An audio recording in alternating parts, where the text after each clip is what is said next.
7:24-27. Remember what I told you about the Bible? It tells us all these beautiful stories, right? Well, this is what this is saying. Listen to this. Everyone who hears the word of mine and acts on them will be like a wise man who built his house on the rock. What did it say? Hear it and what? Act on it. I didn't say hear it. You gotta fall in love with it, and you gotta act on it. Make sense? Okay, the rain fell, and the floods came, and the winds blew and beat on the house. But it did not fall, because it has been founded on the rock.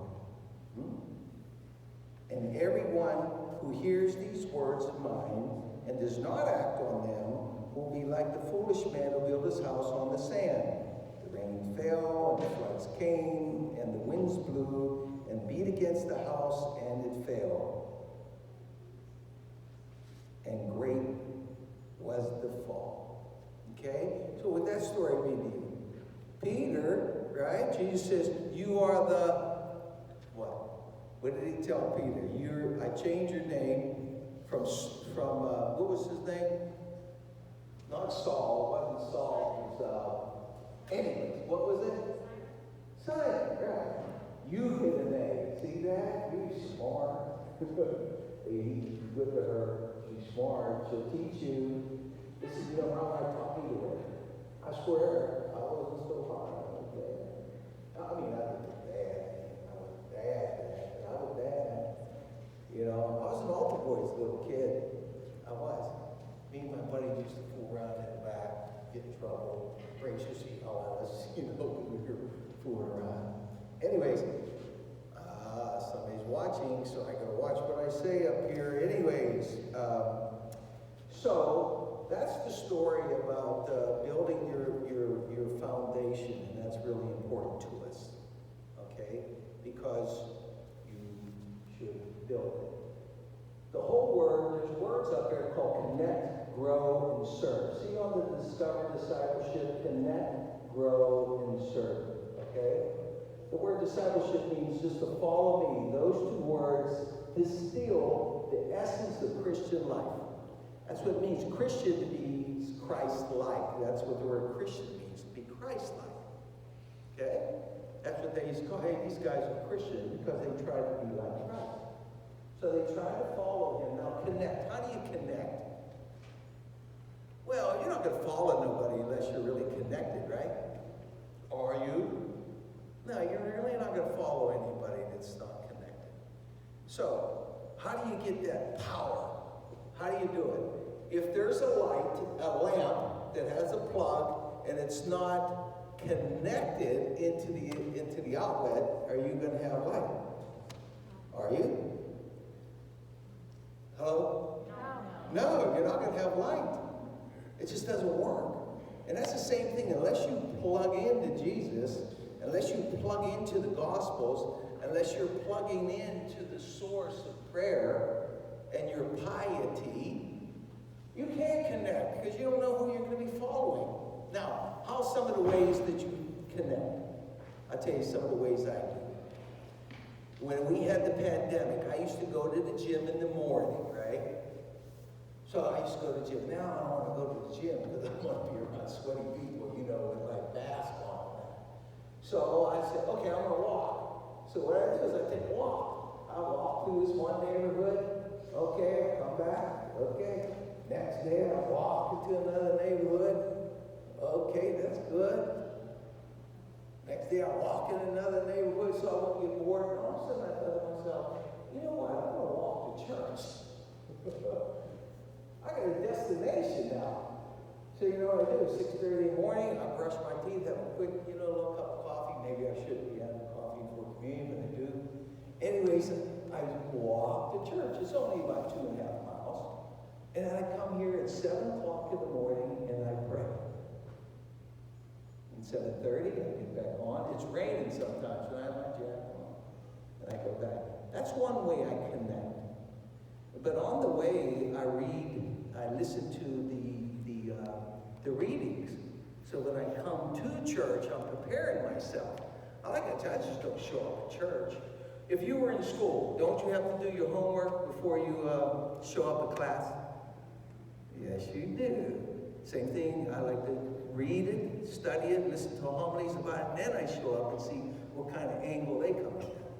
So that's connecting. So you have to have piety. You have to be prayerful. I mean, that's one of the ways you have to pray. You could say the rosary with your family at night.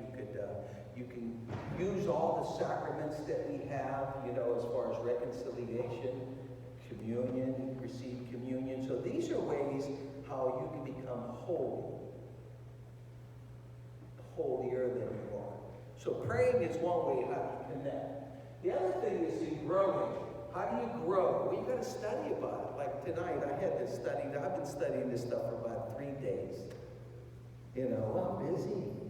You know, I'm busy. I got businesses I'm running. I got a lot of work to do. But I'll take the time to study this. Why? Because I want to make sure that I give you the best. That's why. So growing, you have to study. You should be reading the Bible. Read the stories of the Bible. Read good Catholic books, you know. We get Donna. Our Donna, don't we have free books out there? I think, Donna, we have free books out there. Take one of them books and read it, you know. It's great to keep growing in your faith. And the last thing is action. Action, A-C-T-I-O-N. This is the cheerleaders on the football team. At least we had that cheer, you know. If you don't have any action, here, tell you what, I love you. I love you. I love you. Show me. You know, how are you going to show me? Well, I'll clean out the garage for you. I'll wash the dishes. I'll buy you flowers. I'll tell you I love you. You know, these things in action is so important. So those are the things how to follow Jesus. Those two words distill the essence of Christianity. Does that make sense? Okay, now here's a tool. I'm going to share this tool with you. It's called Pray As You Go. This Pray As You Go tool, you can get it on I have it on my phone, which is, I think it's really good. But I'm going to just share it with you real quick. Today's reading, listen to this. I just have it on my phone. I have my headset on. Pray As You Go. Remember that. You can get it in the App Store, but it's really beautiful. Listen real quick. This is a tool. I want to show you how to connect to God, because if you don't connect, you're not going to follow nobody, are you? So as I'm walking, I'm listening to this stuff, and it's bringing me into a prayerful environment. And it's not working. But anyways, it just tells me about the Gospels and the stories. Anyways, look that up, called Pray As You Go. You're going to love it. I promise you, you'll fall in love with it. So, that's some of the ways how you can connect, pray, study, and action. Does that make sense to you so far? Are you going to follow somebody you don't know? No, you're not. Okay, so that's how to do that. All right, let's see. Imitating Jesus means that Christians are to shape their own lives in the pattern of Jesus. Now, that doesn't really mean that you're going to dress, you know, in a first century robe, you know, walk around like that, or grow a beard. That's not what they're talking about. They're talking about emulating and being a follower of Christ, shapes his own lives. Follow me, those are the two words, but those authentic. I'm talking about people who really do believe. Not just going to church on Sunday. It's what we do every day of our lives. Okay? Does that make sense to you? This thing is pretty far away. Here's where the authentic disciple becomes a true learner by constantly reflecting on the teachings and the examples of Jesus, and by trying to see their meaning in everyday lives. So, you know, when you're listening to the stories of the Bible, are you just reading them? Or are you reflecting on them? Here's what I like to do. Want to know what I like to do? They tell me to imagine myself being there. That's not my phone. It normally is my phone. But thinking about when you're reading the stories or listening to stories, picture you're there. picture Martha and Mary, the story of Martha and Mary. Who are you? Are you there? Are you Mary? Are you the one that's praying with Jesus sitting at his feet? Or you're Martha. I'm worried. I got all this baking to do and cooking to do, and everybody's worried about what to do. Who am I? Where are you in the story? That's the important thing. Where are you in these stories?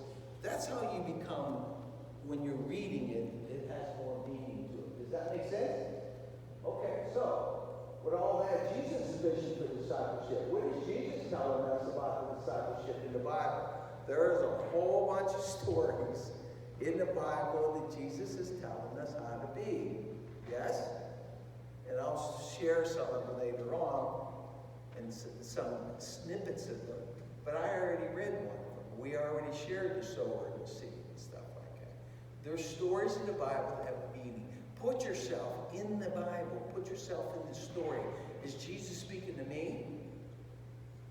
Or is he speaking to the guy next to me? And am I watching him heal this guy? Is he rising up from being crippled? Is he? Am I watching this happening? Or is it just a story of words? It's got to have more meaning to it. And that's when it starts dripping into your heart. And that's when you start falling in love. You know what it feels like to fall in love. It's not like reading a book. It's like actually being in love. That's a whole different story, isn't it? You can read 1,000 books on love, but the moment that happens to you and you fall in love, that's what it is to be connected. What it is, they call that a paradigm shift. Something changes in your life. An epiphany. Whoa, I fall in love with you. Or they would call that metanoia. That's a Greek word. They're like a change of thinking. Or some Christians call it just being reborn. You're reborn in your spirit. How can I be reborn in my spirit? Going back into my mother's womb? No. Your life changes. You change. Connect. Once you connect and you start reading and studying, guess what you start doing? You start following and acting like. That's what happens. I remember when you kids were little, I used to talk about God all the time on the baseball fields with your brother. I know I did. Because I believed. And I used to, I don't know if you're allowed now, but I used to pray before the game or something like that. Or I used to tell them about God. Just talk about that with the family. That's important stuff. So there's a lot of stories. What did Jesus ask us to do as disciples? What does he ask us to do? You know, I'm not telling you. You heard many stories, but we act on those stories. Is he telling us what to do? Here's what he says. Imagine if people followed Jesus. What would it be like in your home? You know the difference. You know the difference between in a family that prays together, stays together. You know that there's a difference. There is a big difference. There really is. I know there is. I come from a broken home. I did. I came from a broken home. My dad died when I was 9 months old. I was 9 months old when my dad died. I had a brother 4 and a sister 8. And when I was in 6th grade, 7th grade, I went to catechism and they taught me this prayer. Our Father who art in heaven. Okay, I'll go with that. Because my dad was always in heaven. My dad was always in heaven. So I connected, like real easy right away. Don't get me wrong now, I went off into my own maturity. But I connected right away. I did. But then my mother got married. It wasn't good. You know, she got married for like 4 years later. It wasn't good. So I experienced that. Then my family, after that, then they become spirit-filled. And there the family prayed together. God sent us. My stepfather, Raphael Payne, he was an Italian guy. Beautiful guy. Loved my wife with all his heart and all his soul. So, what would it be like to have it in your home, at work? My business is not my job. It's not my business. It's God's business. I gave it to him a long time ago. You're the boss. I'm just here to help you. The steward. You know what that means. You're the person who helps run it for him. My job is to create an environment to help people to grow. That's what I do every day of my life. I hire people. I want them to become successful. I help them in their business. I help them put food on the table. That's what I do every day of my life. And guess what I'm doing right now? I'm creating an environment to help you to grow. That's my mission. That's what I do every day of my life. But I'm just doing it in church right now. Same thing, I do this at work all the time. But it's with fashion and hair and tight fades and stuff like that, you know. But that's what I do in my business. So, and what would the world be like, the community in the world, if everybody would love one another? What would that be like? So Jesus' mission as a disciple, Jesus calls us to love one another. You heard that many times. The first commandment is love God with all your heart, all your soul, all your mind, all your strength. You love God, he's going to show you the way. Because he's the way, he's the truth, he's the life. He is. He is. Can you embrace that? Can you fall in love with him? That's the whole key to it all. Can you? If you can't do that, you can't step, you can't be a disciple. You won't be a disciple unless you fall in love. So Jesus calls us to forgive one another. Powerful, powerful blessing. Reconciliation makes the mean whole again, become one again. You ever see family member? I ain't talking to her, my sister, never again. 10 years later, goes, how come you won't talk to her? I don't know, but I was supposed to, but I don't know. I forget why. You know, I have a friend of mine who won't talk to his mother. Are you kidding? Look at your mother. Your mother. It's crazy how people can't forgive. But Jesus says to what? Forgive one another. Jesus calls us to serve one another. Hey, Donna, give me a heads up when it's time. It's up? Oh, no, are we? Okay, here we go. Jesus calls us to serve the poor. Donna just gave a check to the small mission church out there. We collected money. The Knights of Columbus, John, he sent money all the time for people, right? I mean, we take care of the poor. How many bikes did we give away? Hundreds of bikes, didn't we? 300 bikes they gave away. Huge, huge, huge. Don't get too attached to your possessions now, because that's how it can steal when the seed comes to you, but you get too busy for work and all this and all that. You know what I'm going to do? Can we almost have that, Liliana, that video? We're going to have that pretty soon. Send it to the kids. Here, can we turn the video on? Guys, I'm sorry about we ran out of time the first time. So, anyways, I hope you got something out of what I was trying to share. But I want to share. What are we? What's discipleship mean? What? To follow. Say it one more time. What does discipleship mean? To follow. So, Liliana, a one and a two and a. She's our music minister. 1 and 2. No, we gotta follow, right? That's what we're doing. That's what discipleship means. So while the kids are coming in, we're going to share something.